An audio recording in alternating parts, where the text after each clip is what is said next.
दोस्तों, आज एक समस्या महामारी की तरह फैली हुई है और वो समस्या क्या है कि आजकल बच्चों की शादियां टाइम पे नहीं हो पाती। हर घर में कोई ना कोई बच्चा है कि जिसकी शादी की उम्र निकल चुकी है। क्यों? क्योंकि जब योग थे शादी के तब शादी हुई नहीं, या तो शादी होती नहीं है, सगाई होती नहीं है। मान लीजिए कोई सगाई होने वाली है तो वो मैच्योर होते होते रह जाती है, या फिर बार बार सगाई टूट रही है। तो दोस्तों, ये सब कुछ जो होता है ना, वो बगैर बात के नहीं होता। हमारी न्यूमरोलॉजी इसके कारण बता सकती है। तो आज इसी समस्या पर हम बात करेंगे। मैं Usha Jain, numerologist and vastu consultant, एक बार फिर से आपके अपने चैनल न्यूमो उषा पर आपका स्वागत करती हूँ। तो दोस्तों, क्यों होती है ऐसी दिक्कतें कि बच्चे की उम्र निकली जा रही है और शादी के योग बन नहीं रहे? इसमें दो तीन बातें हैं दोस्तों। सबसे पहली बात, हम बच्चे की डेट ऑफ बर्थ से न्यूमेरोस्कोप बनाएंगे। वो आपको आता है, आप बना सकते हैं। अब हम देखेंगे जो मेन नंबर शादी का होता है वो कौन सा होता है? 6। तो क्या न्यूमेरोस्कोप में 6 है? 6 नंबर है तो ठीक, और नहीं है तो अब इसका कॉम्प्लीमेंट्री नंबर कौन सा है 6 का? 5। तो क्या 5 नंबर है? अब 5 भी नहीं है। तो ये एक बहुत बड़ा फैक्टर है जो बच्चे की शादी होने में कहीं ना कहीं रुकावट डालेगा। लेकिन अगर दोनों में से एक है तो हाँ, हम बोल सकते हैं कि ये फैक्टर नहीं है कि शादी नहीं हो रही, ये कारण नहीं है, कोई और कारण ढूंढते हैं। अब हम देखेंगे मास्टर और डेस्टिनी नंबर बच्चे का क्या है। कहीं वो एंटी तो नहीं बैठा हुआ? एंटी नंबर कौन सा हो सकता है? जैसे 18 का है, 28 का है, 49 का है, 29 का है, 36 का है, 96 का है। बहुत सारे ऐसे कॉम्बिनेशन हैं जो कहीं ना कहीं बच्चे की शादी में रुकावट डालते हैं। तीसरा फैक्टर अब मैं उठाती हूँ दोस्तों, बहुत बड़े फैक्टर को, जो मैं पहले भी आपको बोल चुकी हूँ कि कहीं ना कहीं 40% या इससे भी ज्यादा ये हमारी लाइफ पर इम्पैक्ट डालता है। वो है नेम स्पेलिंग।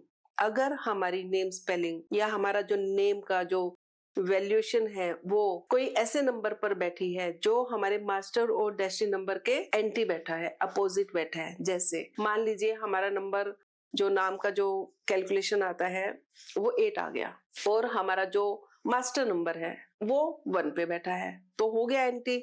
8 नंबर वैसे भी स्ट्रगलिंग है और 1 नंबर के एंटी भी बैठा है। इस तरीके से आप सभी जितने भी एंटी कॉम्बिनेशन है उससे चेक कर सकते हैं कि कहीं हमारे नाम की जो स्पेलिंग है, जो वो टोटल आ रहा है, मास्टर और डेस्टिनी नंबर के एंटी तो नहीं बैठा। तो ये भी एक फैक्टर हो सकता है। अब बात आती है दोस्तों 9-6 कॉम्बिनेशन। मान लीजिए आपका जो नाम है वो 6 पर बैठा है और मास्टर नंबर 9 पर है, तो ये ऐसा कॉम्बिनेशन हो गया दोस्तों कि कहीं ना कहीं शादी में रुकावट डालेगा। 9-6 वैसे भी शादी की रुकावटों में एक बड़ा फैक्टर है। अब जैसे किसी भी सेलिब्रिटी का नंबर है, शायद सलमान खान जी का है, मास्टर और डेस्टिनी नंबर देखिए आप, मास्टर और डेस्टिनी नंबर 9 और 6 है उनका, आज तक उनकी शादी नहीं हुई। बहुत सारे इस तरीके के कॉम्बिनेशन है जो कहीं ना कहीं शादी में बच्चे की रुकावट डालते हैं। अब फैक्टर तो हमने देख लिए, अब इनका सॉल्यूशन क्या है? प्रॉब्लम तो हमारे सामने है, सॉल्यूशन क्या है? तो दोस्तों सॉल्यूशन भी करते हैं। इसमें 3 बातें हैं दोस्तों। सबसे पहली बात कि हमें अपनी नाम की स्पेलिंग को सबसे पहले तो अपने मास्टर और डेस्टिनी नंबर के अकॉर्डिंगली सेट करनी चाहिए। दूसरी बात, फ्राइडे वाले दिन बच्चे को किसी भी व्हाइट चीज का, ईटेबल खाने की कोई भी सफेद चीज का दान देना चाहिए। किसको? अंगहीन को। अंधा, लंगड़ा, लूला, भिखारी, या फिर अंगहीन ना मिले तो आप बेगर को दे सकते हैं। बेगर भी ना मिले तो आप किसी नीडेड को दे सकते हैं। और अगर ये सब भी ना आपको मिले तो आप गुरुद्वारे में, मंदिर में आप दे सकते हैं कोई भी सफेद चीज का दान। सफेद चीज क्या हो सकती है? दूध, दही, चीनी, आटा, खीर, बर्फी, रसगुल्ला, कोई भी खाने की सफेद चीज, और कितनी भी चीज और कितने भी लोगों को आप दे सकते हो। कोई भी बाउंडेशन आपको नहीं है। लेकिन करना क्या है?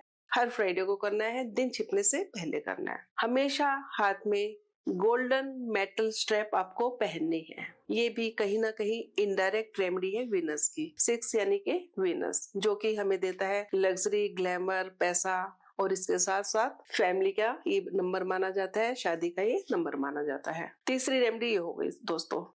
अब 3 बातें मैंने बताई है। सबसे पहले नेम स्पेलिंग, दूसरा फ्राइडे को सफेद चीज का दान, और तीसरा आपको करना है गोल्डन मेटल की स्टेप वॉच पहननी है। अगर आप ये सब करते हैं दोस्तों, विश्वास के साथ करेंगे और 100% अगर तरीके से करेंगे तो आपकी शादी के योग बन जाएंगे। न्यूमरोलॉजी के अकॉर्डिंगली आप अपना पर्सनल ईयर भी चेक करवा सकते हैं, क्योंकि पर्सनल ईयर के अकॉर्डिंगली भी शादियां होती है। जैसे कि अगर हमारा पर्सनल 5 पे, 6 पे, 1 पे है तो शादी होने के चांसेस थोड़े से ज्यादा हो जाते हैं। प्लेनेट सपोर्ट करते हैं। ऐसा नहीं है कि किसी और पर्सनल ईयर में शादी नहीं होती, हो सकती है, लेकिन जो प्लेनेट है वो स्पेशली आपको सपोर्ट करेंगे ऐसे टाइम पे। तो ऐसे टाइम पे आप अपने एफर्ट्स थोड़े से बढ़ा सकते हैं।